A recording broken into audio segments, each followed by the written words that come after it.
Okay, Article 3. This is one of my favorite articles in this book, in this novel. Article 3, Section 1. Just to get right going. The judicial power of the United States shall be vested in one Supreme Court, and in such inferior courts as the Congress may from time to time ordain and establish. The judges, both of the supreme and inferior courts, shall hold their offices during good behavior, and shall, at stated times, receive for their services a compensation, which shall not be diminished during their continuance in office. It's funny how you can't play with the salary of someone.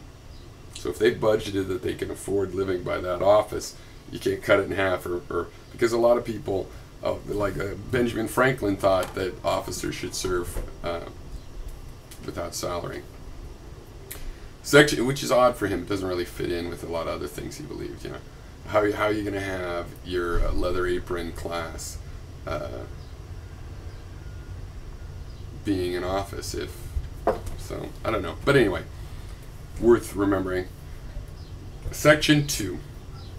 The judicial power shall extend to all cases in law and equity arising under this Constitution, the laws of the United States, the treaties made or which shall be made under their authority, to all cases affecting ambassadors and other public ministers and consuls, to all cases of admiralty and maritime jurisdiction, to controversies to which the United States shall be a party, to controversies between two or more states, between a state and a citizen of another state, between citizens of different states, between citizens of the same state claiming lands and other grants of different states, and between a state or the citizen thereof and foreign states, citizens or subjects.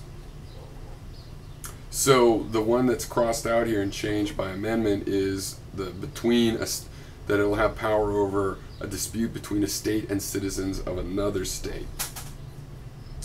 And keeping in the tradition of taking these tangents, at least briefly, closing some tabs. The Constitution of the United States, Amendment 11, changed that phrase to the judicial power of the United States shall not be construed to extend to any suit in law or equity commenced or prosecuted against one of the United States by citizens of another state or by citizens or subjects of any foreign state. And this is an interesting thing, but I think the problem is that you can game the system. If the citizens in a state want to sue their state government, they got to deal with the state rules. But if citizens of another state want to sue that state government, they could go to the federal government. Now, I actually support that because that would mean that citizens in the other state, like let's say one state has some industry and doesn't regulate it and it's polluting their neighboring state. That other neighboring state, a citizen action, hey, we want to sue that state government that's allowing this to happen. All right, and it would go to the federal court system. Okay, but it's also possible to game the system and have this method to bring things into the federal courts, which can be construed as allowing basically the federal courts to get in a jurisdiction over anything. Okay. In all cases affecting ambassador, continuing with the judicial power, in all cases affecting ambassadors, other public ministers and consuls, and those in which a state shall be party, the Supreme Court shall have original jurisdiction. In all other cases before mentioned, the Supreme Court shall have appellate jurisdiction, both as to law and fact, with such exceptions and under such regulation as the Congress shall make. Interesting. So a state can go straight to the Supreme Court? Is that what that means? Yeah, a state, in any case affecting an ambassador or ministers or consuls, those don't go to the appellate. That's interesting, really. Is that it's not stricken out, but I guess it's possible that there's laws that change how this stuff is interpreted or whatever. That's interesting to me. The trial of all crimes, except in cases of impeachment, shall be by jury, and such trial shall be held in the state where the said crime shall have been committed. But when not committed within any state, the trial shall be at such place or places as the Congress may by law have directed. Section 3. Treason against the United States shall consist only in levying war against them, or in adhering to their enemies, giving them aid and comfort. No person shall be convicted of treason unless on the testimony of 2 witnesses to the same overt act, or on confession in open court.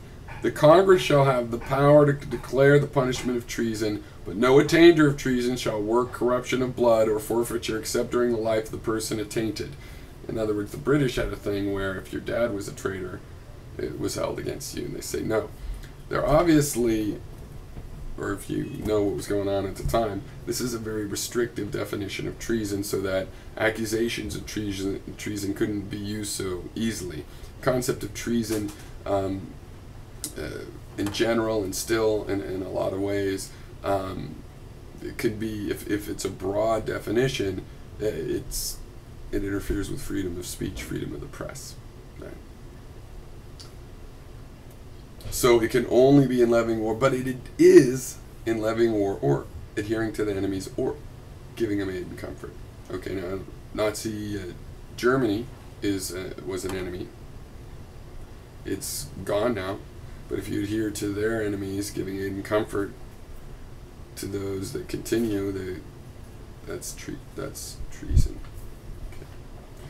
All right, so that's the short and sweet Article 3, and the rest of the articles are fairly short. Maybe I'll do one video with all of them.